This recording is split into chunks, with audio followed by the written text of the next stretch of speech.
While I haven't been to the cinemas as much as I would like to have this year, I can safely say that this year has produced some of my favorite theater experiences with film. Some of it was the pleasure of seeing an older film on the big screen. I got to see Ferris Bueller's Day Off and Alien and appreciate them in new ways. And I had my first experience with David Lynch's Wild at Heart, on 35mm no less.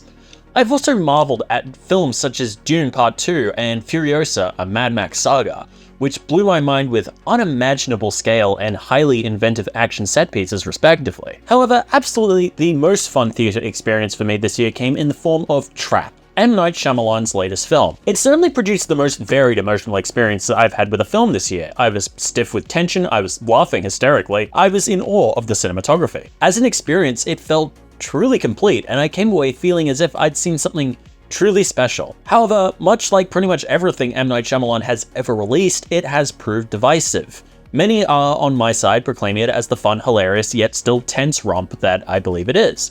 Others have written it off as fatally stupid, another in a long line of perceived M. Night duds. This seems to fall in line with the general common consensus on Shyamalan's body of work that he's a slipshod director who tells dumb stories that are filled with bizarre contrivances, poor writing, and unnecessary twists. This is, at best, a misunderstanding of his work, and at worst, a deliberate lack of willingness to engage with his work on its own terms. I won't pretend like I've never said something similar of his work. Much of my opinion on Shyamalan for years has been something to the effect of, oh, he's not a great director, but he made Unbreakable, so he got that right. It is entirely possible people have even heard me say the words, was After Earth really that bad? But I still overall subscribe to the idea that Shyamalan is overall not much good. This was until I actually watched his movies instead of taking everyone's word at face value.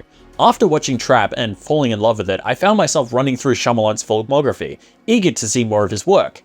Having done so, he is now one of my favorite film directors of all time. Shyamalan's filmography is uneven, and does have moments that may leave one scratching their heads, but overall his work is unique, fascinating, and far more often than not, genuinely very well directed. Even his particular writing quirks that people laugh at are vastly misunderstood. I genuinely love his writing. Trap, to me, is a perfect portrait of his work and how people engage with it. It is a genuinely compelling thriller comedy, and it was a breeze to watch a second time for this video. But it is apparently deeply misunderstood. Incidentally, this is your warning, there will be spoilers galore for a lot of Shyamalan's work. So if you have somehow gone your whole life without knowing how The Sixth Sense ends, I'd tap out now and come back after you've seen it. However, before we get into the video proper, a cheeky Patreon plug. For a closer inside look at my videos and my process of working on them, look no further than the Michael and Lo-Fi Patreon. Signing up will not only grant you early access to my videos, but extra content as well. This can include clips from videos that are a work in progress, clips I end up editing out of videos, bloopers, and even the notes I take while watching film and TV for this channel. On top of this, you can also gain access to extra reviews that don't get posted to the channel. One such review for Alien Romulus is currently up publicly on my Patreon, but future reviews in that style will be for members only. You will also be able to lodge video requests, so if there's something you would love for me to talk about on this channel, you can lodge your request there. Not only would you be getting all this, but you would also be supporting this channel, for which I would be very grateful. So swing by the Michael and Lo-Fi Patreon. Look around, you might find something you like. And now, back to the video. It's a trap!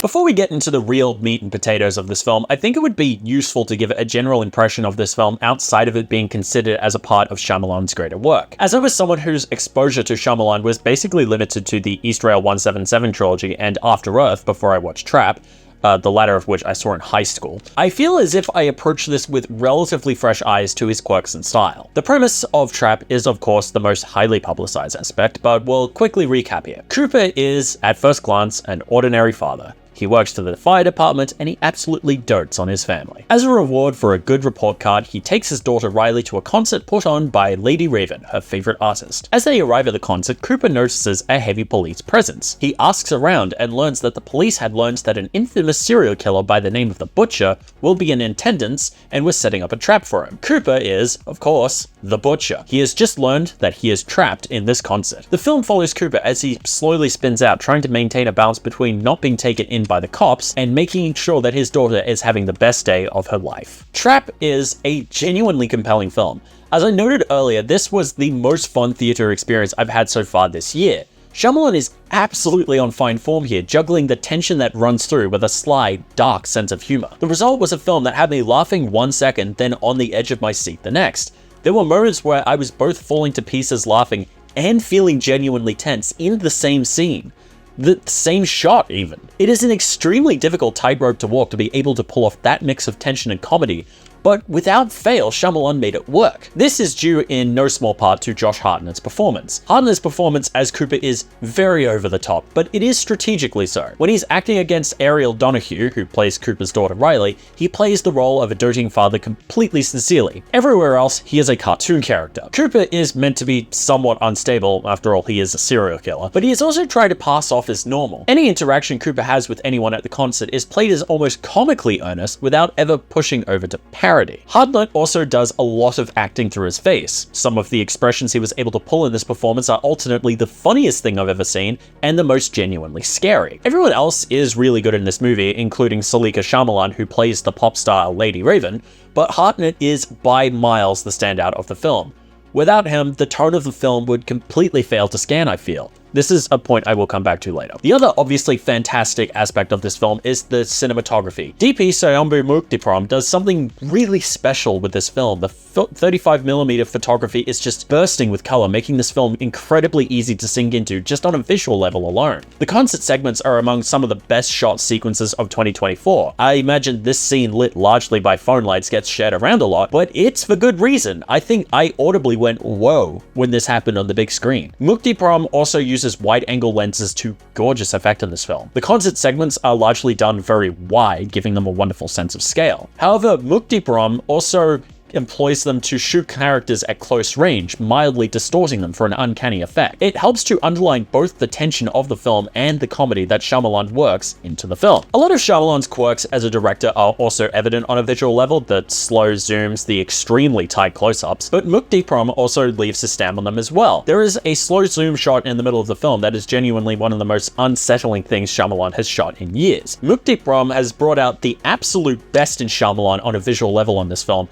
and if they were to keep working together, I would be unreasonably happy. Apparently, this film was nearly filmed in a 1.33:1 aspect ratio to maximize Cooper's feeling of claustrophobia, and while I think I would have eaten that up as well, I think the 1.85:1 ratio is much better suited to this film. I think the boxier 1.33:1 ratio might have somewhat killed the scale of the concert, which would have been a shame. Speaking of the concert, I would also like to highlight Salika's performance in this film, both as an actor and a singer. As an actor, she's already pretty solid, knowing exactly what to do with her father's dialogue, but as a singer, she really shines at the concert segments. These are all songs she wrote herself, and they're all really solid pop music. I'm not a pop music guy most of the time, but I know a bop when I hear it, and Don't Wanna Be Yours and Save Me particularly are bops. However, this film takes a sharp left turn towards the third act. This wouldn't be much of a surprise to those familiar with Shyamalan's particular writing style quirks, but it might strike some as a little abrupt. This turn may leave some cold, but for my money, not only did it work, I think the central theme of the film would fail to be communicated well without it. Overall, Trap is a stylish and genuinely compelling film, filled with incredible cinematography, fun set pieces,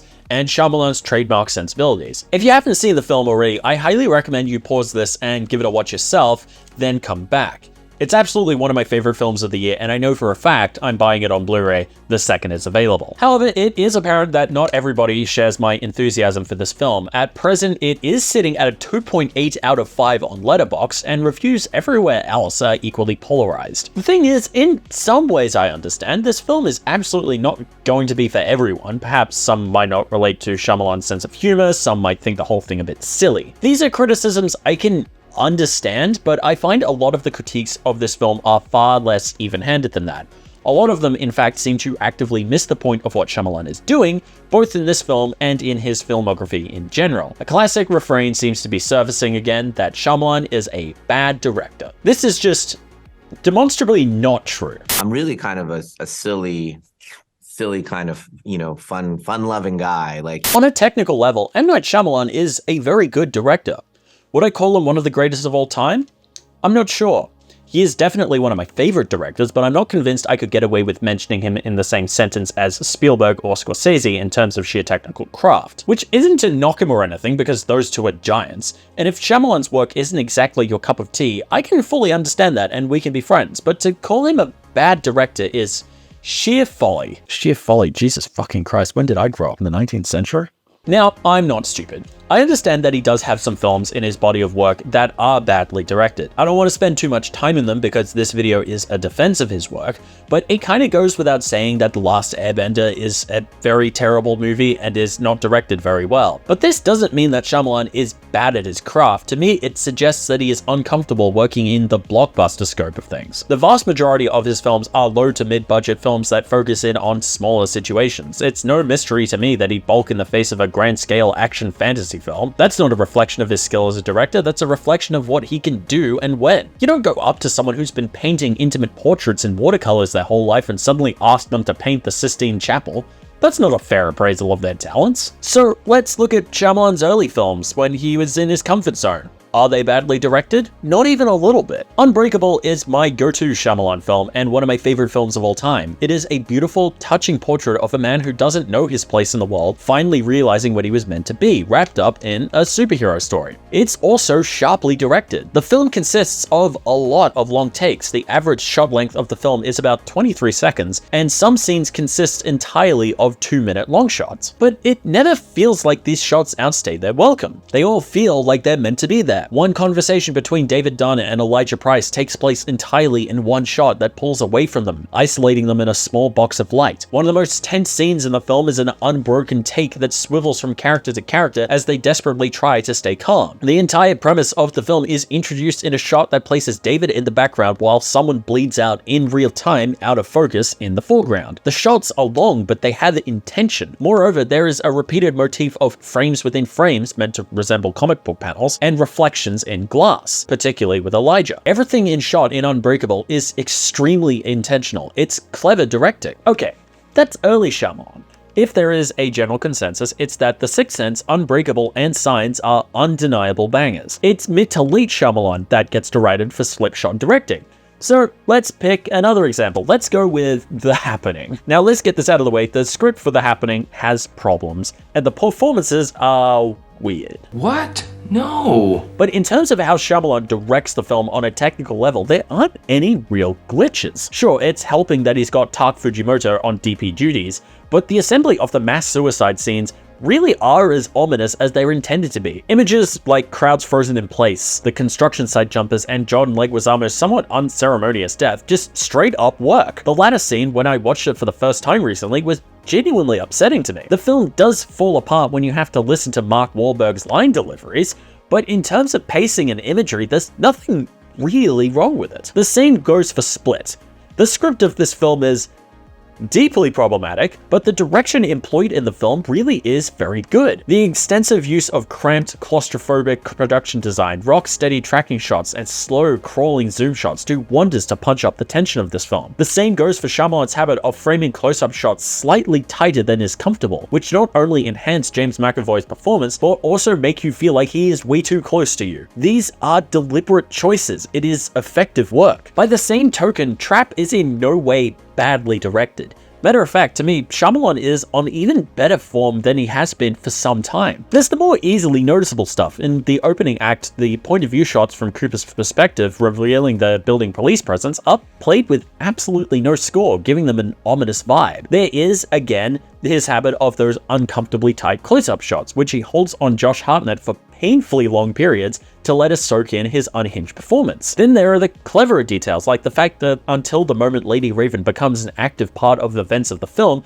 the camera never gets any closer to her than Cooper does. She is always observed at a distance, putting us in the crowd of the concert. By the way, Shyamalan actively pointed this out as a deliberate choice he made in social media before the release of the film. Those would be unkind people. I did my best. One thing that appears to follow M. Night Shyamalan around is that a lot of the critiques pointed at his work are extremely surface-level nitpicks that can only be made in bad faith. This isn't something that Shyamalan alone faces, but it is definitely a pattern with his work I have noticed. Let's take a quick example, probably the classic Shyamalan bad take I've seen over and over in my life. The fundamental misunderstanding of the ending of Signs. Wow, the aliens are allergic to water, but they still invaded Earth? Are they stupid? Now, one could respond to this point with a couple of things. You could point out that the movie has a newscast to suggest that the aliens' invasion of Earth appears to be a desperate last hope for them, and that they weren't actually trying to take over the planet and more trying to harvest humans for purposes that remain undisclosed. Probably to eat us, honestly. You could also point out that humans love going to space, an environment that is absolutely 100% hostile to us,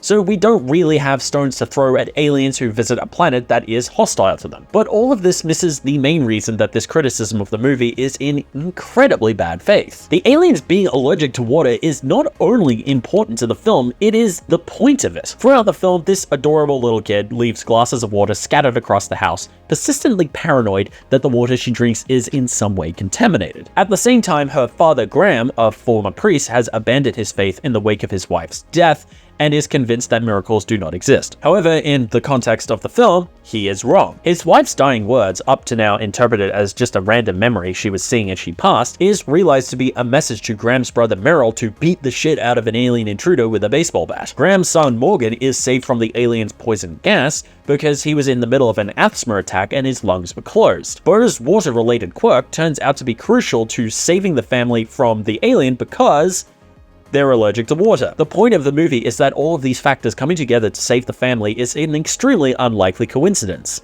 It wasn't luck, it was a miracle. I am being so serious. When I watched this movie recently, my reaction was to say, wait a damn second, out loud, as I realized the thing that people had been using to make fun of this movie was quite literally the thematic crux of the film. The thing is, it's not even like the movie was being subtle about it. The revelation that "swing away, Merrill," Colleen's dying words, are important is followed by a flashback to an earlier scene where Graham and Merrill discuss the difference between coincidence and miracle. The film could not be more clearly spelling out that this is a miracle that is saving the family. It's almost hitting you on the head with it as hard as Merrill bashes the alien. It's literally the point. Why are people acting like this is a random stupid contrivance? This kind of shallow bad faith nitpicking really does follow Shyamalan's other workaround to an aggravating extent. Oh, why does David Dunn in Unbreakable not realize he's never been sick? Wouldn't he notice? No? I guarantee you, if you live a certain way your whole life, you're not going to question it until it's actively pointed out to you. More to the point, the whole movie is about how David has been pushing down the feeling that he isn't what he should be his whole life. If something like never been sick ever registered, he pushed it down because he didn't want to think about it. It's the point. These guys in The Happening run away from the wind. That's really stupid. Yes, they're hysterical and acting irrationally because they don't know what the hell is going on. Hysteria makes people act weird. It's the point. This trend of criticism of Shyamalan's work continues over into Trap as well. Lady Raven invites herself to Riley's house to chase Cooper? So unrealistic. This movie is dumb. Not really. She just saw that Cooper is holding a guy hostage and is scrambling to try and save him. Is her decision here kind of irrational? Maybe.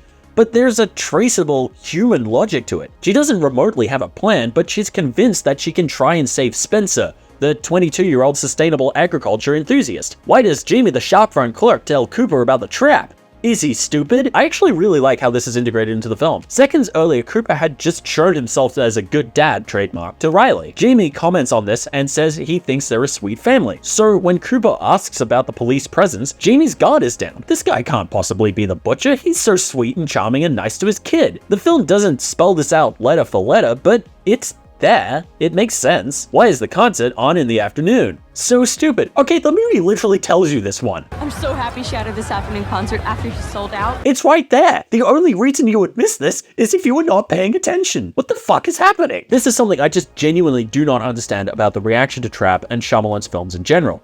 More frequently than not, they do explain themselves perfectly, and yet they are routinely misunderstood to a comical extent. Which isn't to say that Shyamalan's films are never silly, in fact, they frequently are.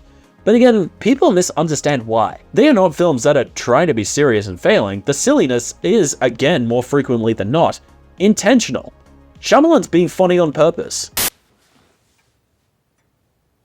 In the lead up to the release of Trap, M. Night Shyamalan posted several little fun facts about it on social media. Some of them were fun notes about the production of the film, like that note I mentioned earlier about how the camera never gets closer to Raven than the characters during the concert. Some of them were notes about the process of hiring Muktipram and Hartnett, the latter of which has a bit where Shyamalan says he and Hartnett spent a lot of their initial interview yapping about their daughters. That's pretty cute. However, by far my favorite one is this one, which I'll read out. Fun fact, Trap was the fastest script I have ever written, 5.5 months. Signs was the fastest before it, 6 months. Even though the films have dark elements, both had me laughing every day I sat down to write them. This last bit, I think, is key. Not just to engaging with Trap, but with Shyamalan's filmography in large. At its core, Trap has a very silly premise. The idea of a police sting operation for a serial killer taking place at a pop concert is kind of silly. In reality, there is little to no chance of, I don't know, Sabrina Carpenter being part of a massive police crackdown on a freaking nut job that goes around just chopping people up. This is a ridiculous idea for a movie. This is also why nobody but M. Night Shyamalan could successfully make this movie. Others might be tempted to wink at the audience with ironic self-aware comedy about how silly this movie is. Shyamalan does not. He fully 100% commits to it. This to me is one of Shyamalan's greatest strengths and something that compels me about his films. If there is one thing I love in media, it's a ridiculous premise that is executed in total earnest. This might be obvious from my obsession with Doctor Who. On paper, it has the dumbest concept for a TV show of all time, but its completely sincere execution of that premise means you just stop seeing the ridiculousness of it. You're along for the ride. Shyamalan is the same. He takes a crazy situation and presents it so matter-of-factly that you just go, yep, okay, this is happening now, got it. This is evident in Trap. The premise of the film is in no way questioned by the film itself. In fact, the first 10 minutes of it are played completely, totally seriously. The police presence at Lady Raven's concert is slowly built out through Cooper's point of view, with wide shots of police standing stationary and slow pans over to officers blocking exit routes. The premise is taken absolutely at face value, and the result is that this opening 10 minutes is genuinely tense. The shots of the police are also presented quietly, making them feel all the more ominous. It's excellent work. Which isn't to say that the film is 100% serious, because it definitely is not. This is a very funny movie, for a big reason I will outline in a moment. But the comedy isn't at the expense of the premise. Instead, it's in the details that surround it, like Cooper's inability to talk to people without being weird, or a genuinely funny running joke where the mother of a kid who is mean to Riley at school is presented as a villain with almost the same menace as the police. It's great stuff. The thing is, this isn't even that uncommon a writing technique. Doctor Who does it all the time. The premise of the Doctor and Joe get shrunk and put in a portable carnival freak show in Carnival of Monsters is taken completely seriously. The humor of the episode coming from the over-the-top presentation of the space carnies carrying the freak show around the galaxy. Hell, even Back to the Future does this. The premise of Time Machine built out of a piece of shit car is played mostly with a straight face. The comedy of the film is the fish out of water stuff with Marty and his parents. This writing structure has been around for ages. Shyamalan simply pushes it to absurd heights, making his films endlessly entertaining to watch. The trouble comes in the fact that for whatever reason, people seem to think that he's being 100% serious and miss the comedy that he works into his movies. Shyamalan is often criticized for being so ridiculous as to be unintentionally funny, completely missing the fact that the joke is on purpose. This was especially tacked onto Old, for example. Yes, Beach that makes you old is ridiculous. Shyamalan knows this, but just because he's committing to playing that central premise completely earnestly does not mean he's not being funny. There is a character in this film named Mid-Size Sedan. He is not being dead ass. And this goes for the vast majority of his filmography. Unbreakable finds humor in some very strange places. I'll come back to this in a second. Signs is full of weird side characters that are crack-up hilarious. The Happening, though one of Shyamalan's less successful movies, is basically a comedy. But the humor is not at the expense of their main premises. David's midlife crisis is never the joke in Unbreakable. Neither are the aliens or Graham's crisis of faith in Signs. The mass suicides in The Happenings are never, ever funny. They're actually some of the most grim things to happen in Shyamalan's filmography. The premises, no matter how absurd, are played totally seriously. It's everything around it that is played for humor. Shyamalan's sly sense of humor is definitely an intentional feature of his films, but there is a specific way he applies it I want to focus on because it's the most fascinating aspect of his writing and directing to me. Why aren't you in the pros making stacks of cash and getting your toes licked by beautiful women? In Unbreakable, there is a moment where David Dunn's son Joseph points a gun at him over the table, convinced that his father is bulletproof and that he just needs definite proof to believe that he's a superhero. It is an unbelievably tense scene. David and his wife Audrey try to talk Joseph down from firing the gun, growing more and more desperate. The vast bulk of the scene is captured in a 2-minute unbroken shot, one that swings frantically between Joseph, David, and Audrey as if it were a person trying to follow the conversation. However, in the middle of the conversation, this happens. Because I thought we were just starting to be friends for real. And friends listen to each other. They don't shoot each other. Do they, Audrey? No shooting friends, Joseph. This is extremely funny. But the thing is, the humor of this line is clearly intentional. Everything points to it being a deliberate joke. The camera swings away from David, who's stammering through his point, over to Audrey, who remains off to the side of the frame. Robin Wright's delivery sounds like a mother chastising her child for something as trivial as not minding his manners, but she still looks as terrified as someone would be of a gun going off. Despite the fact that it happens in the middle of one of the most tense scenes in the film, this line is meant to be funny.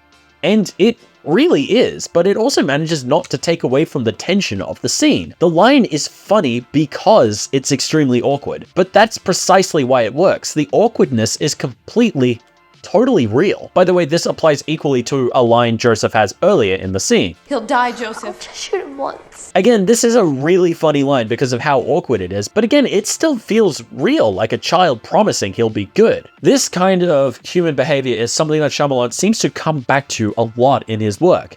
More than a lot of directors, he seems keenly aware that a lot of human interaction under stressful situations isn't going to be poetry. David and Audrey do not have time to break out into Aaron Sorkin repartee while Joseph has a gun on them. So they stammer through it. They say things that are very silly, because they're human. Shyamalan understands that there is an inherent comedy to people acting weird like this, but unlike a lot of other writers, he leans into it.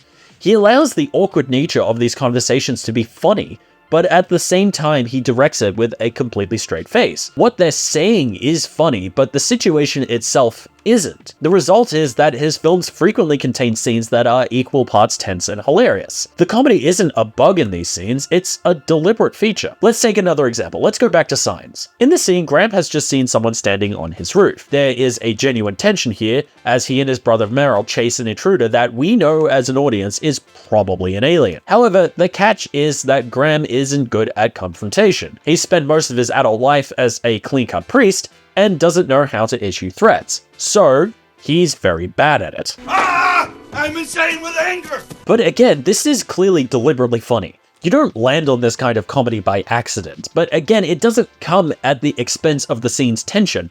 There's still that unsettling feeling as Graham and Meryl chase an alien without having any idea that's what it is. I genuinely think it takes an incredible amount of skill to ride that line between comedy and tension like this. I could rattle off examples of this for ages. Leonard's polite nature compared with the horrible nature of why he's terrorizing the family in Knock at the Cabin is not only funny because of how awkward it is to see someone tying people up while being polite, but actually enhances the tension of the film. I'm not as much of a fan of that particular film, but Shyamalan's awkward comedy is still really effective there on the occasions he does use it. I've spent a lot of time on this particular quirk of Shyamalan's writing because Trap is basically this exercise turned up to 11. A lot of Shyamalan's films feature this blend of tension and awkward comedy in select scenes, but in this film, it basically fills the whole runtime. To Shyamalan, there is an inherent comedy to Koba's bizarre interactions with the staff of Tanaka Arena as he desperately searches for a way out.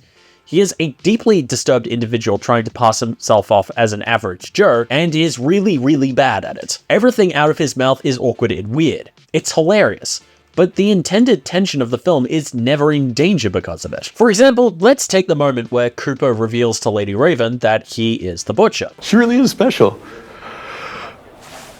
I don't know if you know anything about carbon monoxide. The abrupt change in topic here is really awkward, making it really funny. But again, it's meant to be because Cooper is weird and bad at interacting with people. This humor persists throughout the scene. Cooper's crazed facial expressions as he threatens Raven are hilarious. But they're also terrifying, a terror that is enhanced by the slow, creeping zoom-in shot that doesn't stop until Cooper's face fills the entire frame. He's being weird and awkward, but he's still actively threatening someone's life. It's funny, but it's also scary at the same time. This scene does basically live or die depending on how Hart plays it, but as I said earlier, he fully understands the assignment. Hartnett's strategic overacting here genuinely puts me in mind of Jack Nicholson in The Shining, who also expertly towed the edge of horror and comedy in his performance as Jack Torrance. Wendy, I'm home. Save him. Catch me.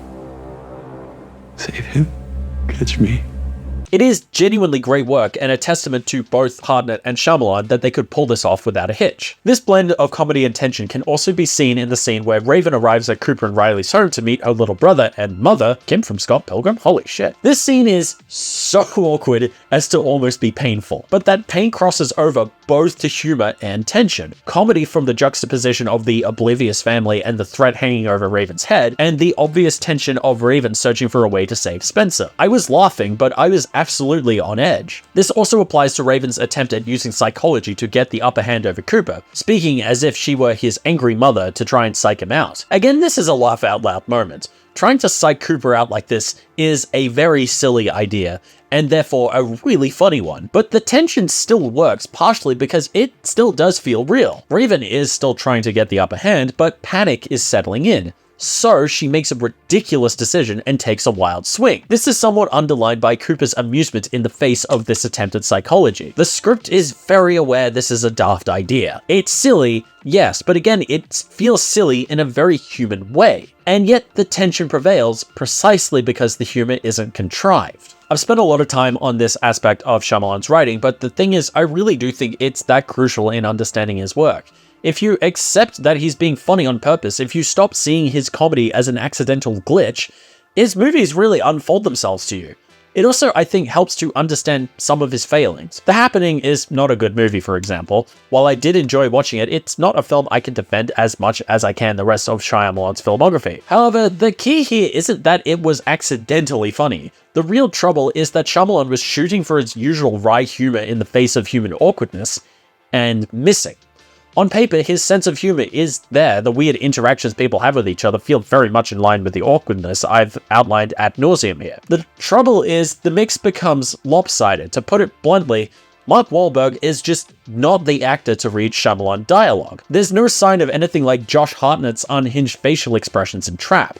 Instead, Wahlberg's playing it too silly. Plan on murdering me in my sleep? What? No. This line doesn't fail because it's badly written. It's supposed to be a ridiculous response to the old woman's statement. It fails because Wahlberg doesn't seem to know what the hell to do with it, and his delivery crosses over from the intended awkwardness over to active haminess. The result is that something that on paper is meant to be a joke winds up looking like it's unintentionally funny. Does that make sense? My overall point is, understanding that this is something Shyamalan does on purpose is crucial with his films.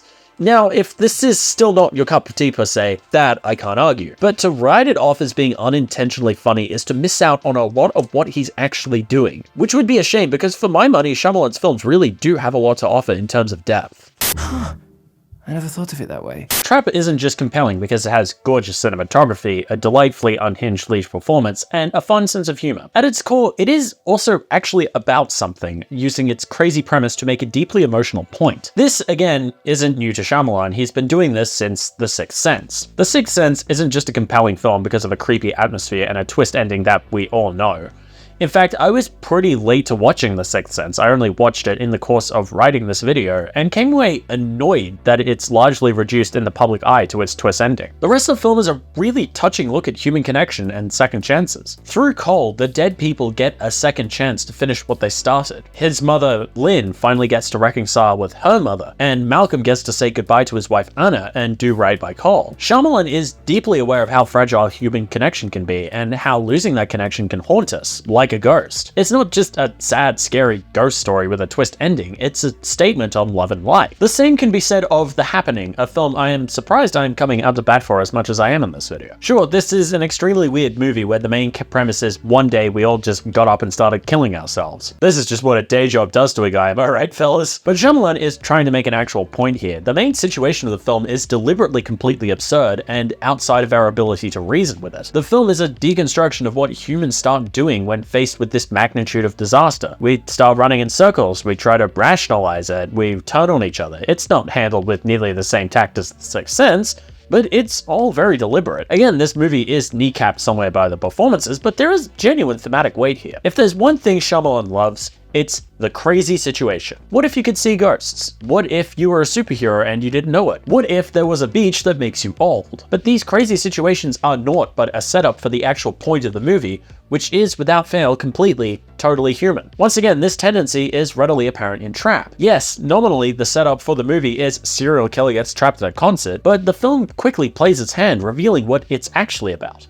Family, or rather how it can be torn apart. Cooper Trapp loves his family. He has a wife and kids who he adores, and takes his daughter out to concerts. But he is also a serial killer. He keeps the lives completely separate, but throughout the film they begin to interfere with each other. The key tension of the first half of the film is that Cooper keeps sneaking out of the concert to scope out the arena to try to escape. He keeps leaving his daughter behind in favor of work. His daughter notices and is routinely disappointed. She wanted to spend time with her dad, and he's acting weird. This tear between his family and his serial killer life begins to actively ruin moments for him. While he deliberately engineered getting Riley on stage to dance with Lady Raven, there is still a second where he's proud to see her on that stage, but he can't enjoy it because his day job is still bothering him. His serial killer side is consuming his life and pushing his family out. This thread continues through the back half of the film. His family is destroyed once Raven is in his house because her interference has now made it impossible to keep those two lives separate. When he learns that the trap was set in the first place because his wife Rachel planted evidence at one of his murder houses and then called the police, he is enraged. Not because he's going to jail, but because he's losing his family. He says he's mad at Rachel, but it is his fault. He is the one whose actions would lead to him losing the family. His obsession with his killings. It might seem strange to tell a story about how a father's obsession with his work tears his family apart through the cartoon serial killer character of Cooper, but this is something that compels me about Shyamalan. He takes these insane, fantastical story concepts and grounds them in something deeply real and human. In the truly bizarre, he finds truth. I think it's a great way to tell a story, honestly. This is just an aside, by the way, but the context of this story being told fascinates me. According to a popular Letterboxd review by Reese, or guy with a movie camera on TikTok, at his showing, M. Night Shyamalan came out before the film to say a few words. Before the movie, M. Night came out on stage and shared that he came up with this entire movie solely to give his singer daughter her very own concert film. This is obviously a very sweet thing for Shyamalan to do, and that passion really does show in how the concert segments are shot. Salika's character Raven ends up being crucial to the plot, helping to bring down the butcher. Unable to help himself, the standard M. Night cameo is in-universe Raven's uncle, who absolutely dotes on his niece and is so very proud of her. That's really sweet. But all the same, it makes me think. In a film that is ostensibly about giving his daughter her moment to shine on celluloid, he also tells the story of a father whose obsession pulls his family apart. In-universe, Raven's father left her, for which she forgives him through song. Cooper's daughter Riley is shown to hug her father right at the end, even knowing what a monster he is. I hesitate to analyze this any further because armchair psychology is not something we should be subscribing to, but Shyamalan's films have always featured families with a friction between them. It's interesting, is all. Actually, thinking of Cooper and his damage, there's something else in Trap that I find interesting in terms of engaging with Shyamalan's work on a thematic level. It's the only way to stop the monster. Besides the themes of family and obsession, Trap returns to a thread you can find through slightly more of Shyamalan's work than you'd expect. The nature of a monster. Where does it come from? Is it born into us, or are we molded into monsters? This preoccupation of Shyamalan's is probably most obvious in his Israel 177 trilogy, in both Elijah Price and Kevin Wendell Crumb. I'm going to have to be delicate with how I talk about this, especially in reference to Kevin. As I said earlier, Split is a film I really like, but also understand to be deeply problematic and know has caused harm to the DID community, despite what I perceive to be Shyamalan's best intentions. Talking about a character with DID in relation to characters who are meant to be monsters is something I want to be very, very careful about.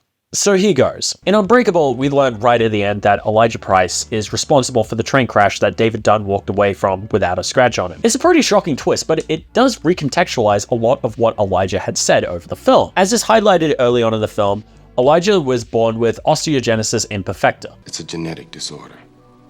I don't make a particular protein very well, and it makes my bones very low in density, very easy to break. I've had 54 breaks in my life. Elijah, put simply, breaks very easily. He's become fascinated with the concept of someone who lives on the opposite end of that spectrum, someone who is unbreakable. In the end, he's right. David is that unbreakable man. But right at the end, it turns out that Elijah had engineered the train crash that David had walked away from unscathed. a crash that had killed everybody else on board. He's responsible for 2 other major disasters in Philadelphia, disasters that killed everybody involved. His obsession has driven him to mass murder, and in the final moments, he declares empathically that he's found his purpose. He is, in his mind, the arch-villain to David's superhero. Now that we know who you are, I know who I am. I'm not a mistake.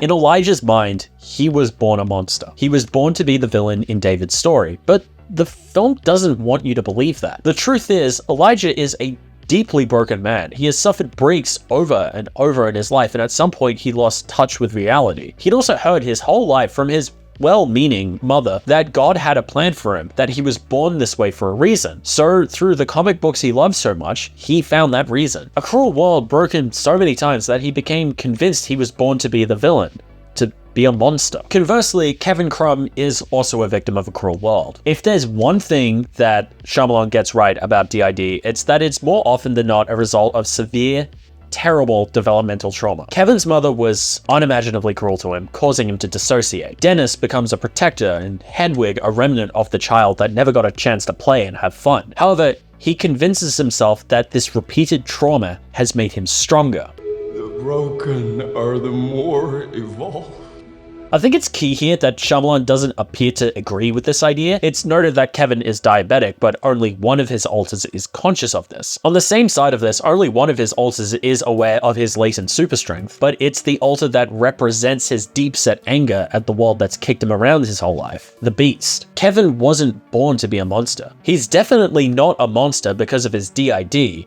Shyamalan tries to make that point a couple of times, but with the surrounding context, it really does fail to communicate properly. He's a broken man who's lashing out at a world that kicked him around. What does this have to do with Trap? Glad you asked. Cooper Trap is the latest iteration of Shyamalan's broken monster. Through the first half, he's mostly just hee I am going to kill you levels of depth, but the movie slowly picks away at that. It becomes pretty clear very quickly that Cooper's mother has something to do with his murderous tendencies. She appears in visions a lot, and Cooper seems to see Dr. Joe Grant as a stand-in for her. Dr. Grant states over the comms that she believes Cooper has a bad relationship with his mother. This brings us to the scene where Raven attempts to psych Cooper out by speaking as if she were an angry mother. As I noted earlier, this is a very funny scene, and it is meant to be, but again, in that absurdity, Shyamalan finds truth. For a second, the psychology works on Cooper, and he reveals that he sees himself as a monster. And then I'll kill myself. It's the only way to stop the monster. Stop telling stories. Monsters aren't real. Yes, they are. Later, towards the end, Cooper interacts with his self-image through a hallucination of his mother. Not all of you is a monster. Not all. You're my son. And this is who you are. End of story. One more note, something that Dr. Grant says to Rachel a few moments earlier. He doesn't set off warning signals in our nervous system, but he's profoundly different. A parent might have sensed this at the beginning, but no one else after could. Put all this together and you get a pretty clear image of what Shyamalan is saying made Cooper. At some point early in his life, Cooper's mother decided that he was a monster and told him as much. But she told him that she could fix it, make him better, that he could be more than a monster. The problem is, Cooper only heard that he was a monster. The movie also implicitly suggests that Cooper was abused as a child, most likely by his mother trying to fix him. I used to be punished a lot. So his mother's assertion that he is a monster becomes a self-fulfilling prophecy. Cooper becomes convinced that he must be a monster, so he becomes one. He becomes the Butcher. Not because he was born a monster, but because the people around him convinced him that he was one. Again, this is really dark stuff to put in a movie you made to show off how cool and talented your daughter is, isn't it, M. Night? Now, I'm not suggesting that people become monsters because they've been beaten their whole lives, but we like to convince ourselves they are born monsters. It's a particularly new and inventive piece of commentary.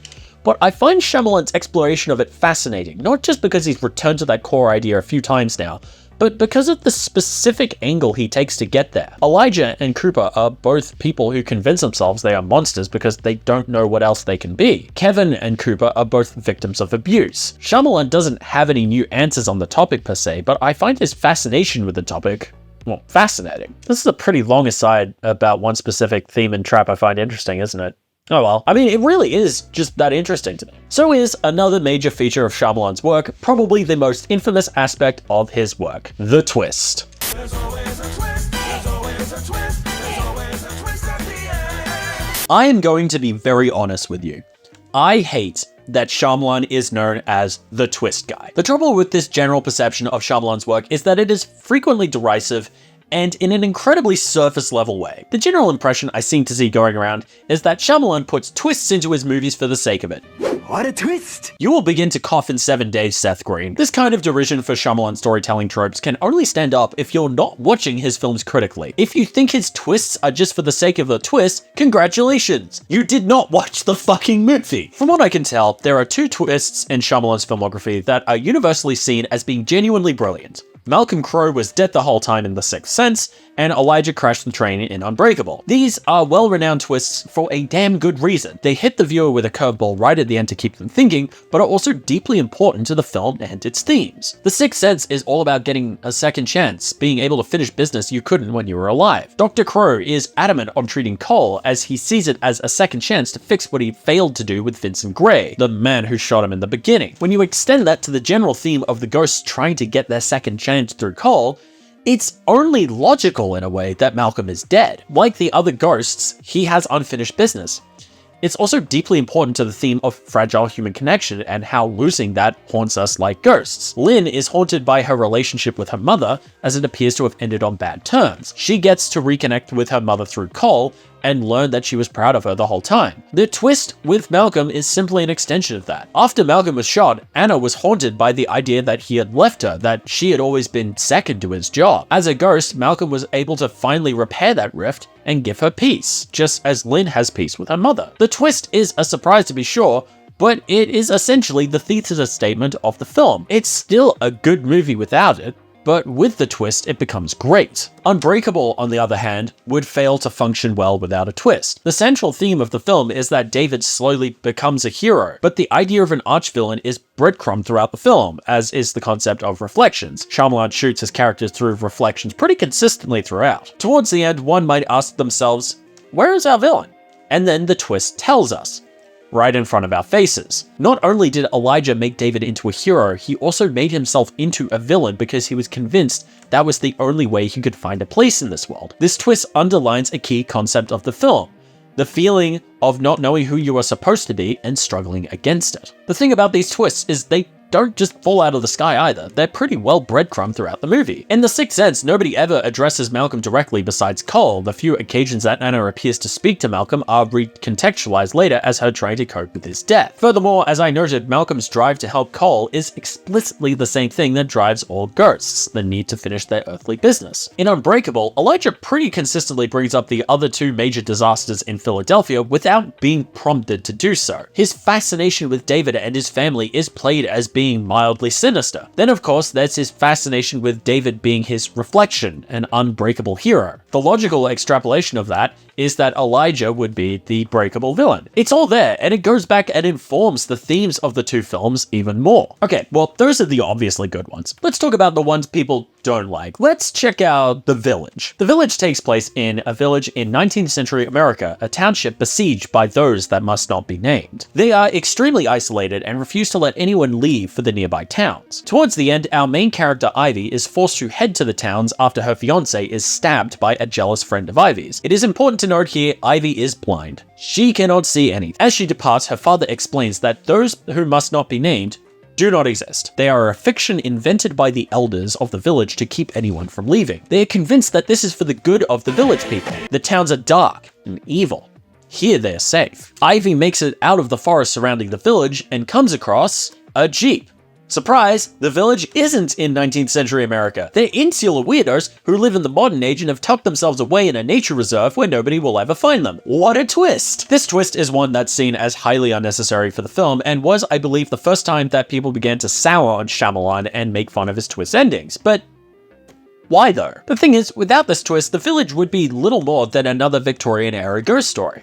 A well-directed one, mind you. Shyamalan is on top form with his tension building throughout, and it is shot to perfection by Roger Deakins. I mean, duh, that man can do no wrong. But without the twist, it would kind of fizzle out, I think. More than that, like The Sixth Sense and Unbreakable, the twist not only underlines the main themes of the film, but recontextualizes them. Throughout the film, there is the persistent idea that the elders of the village are hiding something big from the people living there. The pretty obvious conclusion one could make is that those who must not be named are not real. While the film pulls some pretty good tension out of their appearances, I don't think you're ever fully expected to buy that they're anything more than a fantasy. So when that is revealed, my reaction at least was, okay, that's it. However, the key takeaway that the movie wants you to have from this revelation is that the elders have made the decision for everyone else that they can't leave. It's a little cult-like. This will be important in a moment. Running alongside those that must not be named is the concept of why the village is there in the first place. The world outside that we never see is sick and evil, where the good are beaten and killed. All of the elders tell stories of family members murdered by evil people out in the towns. Then,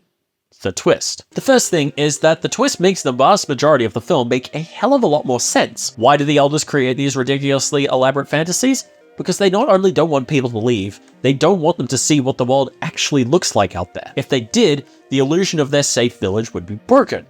In fact, that is why they send Ivy out of the village. Quite literally because she will always be blind to the truth. Furthermore, the mass delusion and control at the hands of the elders is placed into a new context. Now we understand that these are people who ran away from the modern world, yearning for an older time where people were kinder to each other. But of course, this nicer time is a delusion. So they have to craft it themselves with an idyllic forest village and nameless monsters to keep everyone in. At a heart, it's a reflection of being trapped in a nostalgia for an older time, on cult behavior, on running away from your problems instead of actually dealing with them. Like The Sixth Sense and Unbreakable, the twist is integral to making the movie's point.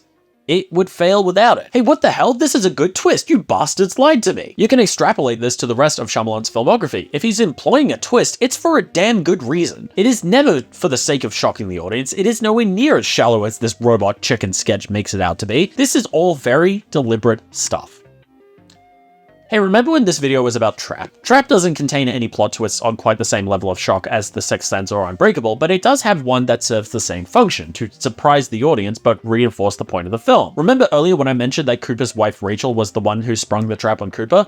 Well, that's the twist of the film. Throughout the film, evidence is alluded to about how they knew Cooper Trapp would be at Lady Raven's concert, a receipt left at one of his safe houses. It's a passing detail, but you are expected to remember it. One might ask themselves, how could Cooper be so careless as to leave that receipt behind? How did the cops find his safe house in the first place? Surprise! His wife told on him. This first serves to clear up the plot. Rachel had followed Cooper to one of his safe houses and begun to suspect that he was the butcher. So she planted the receipt in the safe house and called Crime Stoppers. Hey, there we go. That's that plot line solved. But more importantly, it underlines the key theme of the film, Cooper's obsession being the downfall of his family. Cooper had been sliding further into his butcher activities, beginning to neglect his family. Rachel noticed and wanted to know what her husband was doing that might cause this behavior. Because Cooper was too invested in his murdering, he didn't notice that his family was concerned that Rachel suspected him. All at once, the plot of the film is tied up, and the thematic point of the film is brought into clearer focus. In terms of a Shyamalan reveal, it is structured almost the same way as any other one of his twists. The truth is, in terms of what he wants to do, Shyamalan is pretty consistent. Incidentally, this can be applied to the second half of the film in general. Common criticism of Trap that I have seen has been directed at the turn where the film leaves the concert and descends into Cooper being out in the wild. Some of this I've already outlined, such as Raven's desperate behavior trying to save Spencer, but in general, this half is seen as weaker and weird. However, I think this once again misunderstands what the movie is about. So many critiques of the film seem under the impression that it would have been a better film if it happened entirely in the concert, with Cooper violently dispatching people every which way. I'm serious, a common critique is that it's not violent. But these critiques only hold water if you just don't notice or intentionally ignore that the movie isn't just about a serial killer at a pop concert. Trap is about Cooper's relationship with his family and how being the butcher is jeopardizing that. You can't really make this point without focusing on the family. This turn isn't random, it needs to happen for the themes of the film to hold water. I think this is pretty obvious in the fact that Cooper's violence isn't emphasized at all, save for one or two moments of brutality. The movie isn't about that. Up until the end, Cooper's butcher activities are in the periphery, passing images of his crime scenes, his tampering with a deep fryer happening in the background. It's not about the murders or the butcher's reign of terror, it's about how Cooper deals with it and his family. Shyamalan did shoot a scene in which Cooper acts out in violence before the final confrontation with the police, but I think he was wise to leave it on the cutting room floor for precisely these reasons. If there is one thing that is very clear at this point, it's that a lot of what Shyamalan is criticized for as sloppy filmmaking, the awkward comedy, the bizarre concepts, the strange twists, are actually very deliberate choices he makes in favor of telling his stories. His films are definitely not like this by accident. He knows what he's doing and executes them with a careful eye. he most definitely did not forget how to make movies after The Sixth Sense or Signs, depending on the mileage he's been granted at the moment. So that begs the question, why is everyone so hard on him? Recently, I had the pleasure of seeing David Lynch's Wild at Heart in theaters on glorious 35mm film. As of writing this video, it is one of the most outrageous movies I have ever seen. Lynch's taste for the bizarre is all over the film, and it is matched by a hysterical performance from Nicolas Cage, where he gets to read some of the funniest lines I've ever heard in a movie. This is a snakeskin jacket, and for me it's a symbol of my individuality and my belief in personal freedom. People do not talk like this, but the thing is, it's clear that this dialogue is a very deliberate choice. Nobody talks like normal people in David Lynch films, quite simply because he doesn't want them to. Everybody exists in this sort of heightened reality where anything goes and rules don't apply, but it never comes at the expense of the heart of the film. Wild at Heart might be absolutely ridiculous and deeply hilarious, but it is also dark and disturbing. It is also deeply heartfelt. In my showing, the whole theater was crying with laughter for the entire final 10 minutes, but the emotional payoff stuck the landing nonetheless. My overall point, David Lynch has an extremely stylized way of telling stories. His writing is weird, and his directing placing his characters in a weird nexus point between now and 1950s Americana. Put simply, his films do not behave like you expect film to, but everyone gets it. Everyone affords him the grace he deserves and engages with his movies on his terms. So if we can do that for Lynch, why not Shyamalan? No, I'm dead serious. Shyamalan's films have their own form to them, like Lynch. He plays with putting comedy where you really don't expect it, like Lynch. He pulls genuine meaning out of increasingly bizarre situations and setups, like Lynch. Hell, both of them attempted to get into the big budget blockbuster scene on adaptations of famous projects, only to fall on their faces quite spectacularly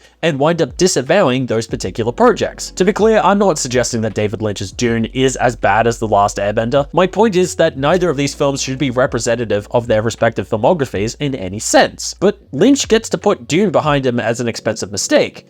Shyamalan has The Last Airbender stapled to him for the rest of his life. This is unfair. There is a genuine double standard in how Shyamalan is treated by film critics as a whole. It's as if they make it the active choice not to engage with his work the same way they would someone else, having already come to the preconceived notion that he's some hack who washed up sometime in the mid-2000s. In doing this, many fail to realize that his work is deliberately strange, seeming to think it's an accidental byproduct of shoddy work. This was extremely apparent in the immediate release of Trap. Infuriatingly stupid, one reviewer called it. Yes, Trap is very silly. It is meant to be ridiculous.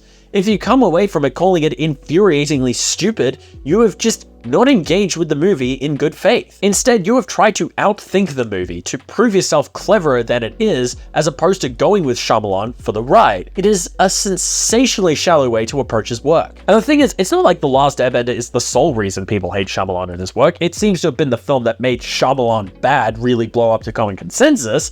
But even before then, he was copping some shit. The Village got mixed reviews for its twist ending. People regarded Lady in the Water as daft and self-indulgent, and The Happening, well, it sure did happen. Even before that, Signs, much though it seems better received than what came after it, was copping some shit for the water thing. Around that time, I can understand people feeling like Shyamalan had fallen off. I don't necessarily agree, because I think The Village slaps and The Happening is genuinely interesting in terms of how it falls apart, but I can at least empathize. But so much time has passed since then. The Happening and The Last Airbender are long in the past. Why do people continue to pigeonhole Shyamalan this way? Perhaps some people see The Sixth Sense and want all Shyamalan films to be like that. They like this dark, deeply sad ghost story about a boy who sees dead people. Then, when they see that the rest of his filmography has this wry, dark sense of humor, they find it not to be their cup of tea. Maybe they don't realize he's joking because they think he's taking the story as seriously as he does The Sixth Sense. On the first point, I really do understand. If Shyamalan's sense of humor isn't your cup of tea, the way I see it, more power to you. Just because I think he's funny doesn't mean I think everybody else has to. But on the second point, I would be genuinely confused. Like I've said already, I genuinely do not get how you can miss that Shyamalan is being deliberately funny. One last time, let's bring up an example from Trap. Sorry, I just needed some air. There was an accident in the kitchen. I freaked out. A friend got burned. Some sort of kitchen accident. Great. It was very upsetting. I think she's gonna be scarred. Look at the blocking and how deliberately off-kilter it is. The way Josh Hartnett leans in on a friend got burned and how the wide-angle lens distorts him mildly as he does so. This is supposed to look weird and awkward. This isn't an accident. It is a deliberately structured joke. The same goes for this scene where Jamie the shop clerk dramatically hands Cooper a box cutter. This is a joke. It genuinely mystifies me how people do not get the joke unless they are being deliberately obtuse. Here's where I'm going to get a little bit annoyed, because the fact of the matter is, most of the Shyamalan criticism is not as innocent as just not getting the joke or not thinking it's funny. Overall, Shyamalan criticism is largely in incredibly bad faith. This can extend to his sense of humor, taking everything that happens in the movie only at face value. Hold on, let me bring in one of my friends real quick, because she said it pretty succinctly. People weirdly do this thing where if they go in with this precomposed notion that something is bad, they just take it in bad faith. Like, where people think people they don't like are joking and take everything they say at face value and deliberately misinterpret it because they just don't care. Sub 2 meter page, BT dubs. But yeah, she's right. It is my genuine belief that so much of Shyamalan's criticism begins with Shyamalan bad. That is not their conclusion. That is the opinion they go into the movie with, which they then use to justify tearing the film to shreds and not engaging with it on its own terms. Imagine if I decided David Lynch bad, and then went into Lost Highway like, oh, Bill Pullman randomly shapeshifts into another guy halfway? This movie's stupid and doesn't make any sense, 0 out of 10. Or imagine if I'd gone into Wild at Heart and come out like, the dialogue was dumb and everyone acted like a weirdo, and the good witch just randomly appeared? This movie sucks. You'd kick my ass, right? And for good reason. The fact of the matter is, Shyamalan really isn't guilty of doing anything that some of the all-time greats have done. As I said, nobody acts like normal people in Lynch movies. Stanley Kubrick basically made a career out of putting humor where it really shouldn't be. Wendy, I'm home. M-I-C-K-E-Y-M-O-U-S-E, Mickey Mouse. Mickey Mouse! Seriously, watch Kubrick's movies again. They are really funny in the darkest, most bleak way possible. The thing is, it is extremely easy to tell that so much of Shyamalan criticism is in exceedingly bad faith, when the most common joke you can get out of him besides "What a twist!" is Shyamalama Ding Dong, a derisive distortion of his name. You are basically telling me your commentary is not genuine criticism. You are admitting to bad faith mockery. I could also comment on the fact that people take glee in distorting an Indian man's name, something that is even bigger a bummer to me when you learn the reason he goes by M. Night in the first place is because his classmates in America would distort his given names, Manoj Neliyatu, to bully him. There's no doubt in my mind he copped something similar to Shyamalama Ding Dong from his classmates too. My point is, that's not film criticism. That's infantile, school playground bullying. Don't be like that. Jeez. Once again, remember when this video was about Trap? It is 1 a.m. The thing is, I genuinely think all of this is relevant to Trap and its reception. This is a film I had a lot of fun with. It displays genuinely well-built tension, gorgeous cinematography, one of my favorite performances of the year, and a wicked sense of humor. And yet it sits at a 2.8 on Letterboxd. I get that film is a very subjective art form, but I just cannot understand this reception. I seriously, dead set believe that if somebody else's name was on this picture, that people would be rating it higher because Shyamalan's name carries with it undeserved baggage of being a bad director. The worst bit to me is the films everyone loves from him do have the same weird little quirks that everything else he's made does. The Sixth Sense is a lot more serious than most of his films, but his black sense of humor does still crop up from time to time. Cole and Lynn's dialogue has the same stunted quality to it as some of Cooper's dialogue in Trap. And for the same reason, for one reason or another, they can't communicate. Unbreakable uses awkward jokes in the middle of tense scenes, the same way Trap does. It's always been that. It's just that Shyamalan is, for better and occasionally for worse, unapologetically himself. He knows what he likes to do, and he sticks to it. This should be commended. It really is refreshing to me to be able to go to a movie theater and watch something that quite literally nobody else would do. Nobody else would write and direct a thriller comedy about a serial killer spinning out at a pop concert almost entirely to show off how cool and talented his daughter is. Nobody else would write about the beach that makes you old. Shyamalan is unique in the film industry. I've watched a lot of his films in preparation for this video. In fact, it was in the middle of writing it that I watched The Sixth Sense for the first time. Yes, I watched The Happening in the Village before The Sixth Sense, make of that what you will. And in the process, I have well and truly fallen in love with this work. Without fail, his movies hook me. I'm deeply invested every time. I laugh. I cry. Look, the ending of The Sixth Sense hurt, alright? And even if I come away feeling like it could have been better, I feel like I've seen something interesting, something worth discussing. Shyamalan is a rich filmmaker, and I will watch whatever he makes next until he retires. So I guess the final thing I want to say here is, give M. Night Shyamalan another chance. The next time you watch one of his films, go into it with a fresh and open mind. Take his work on his own terms. I genuinely believe, even if you still come away feeling his work isn't for you, you will find something interesting. Something special.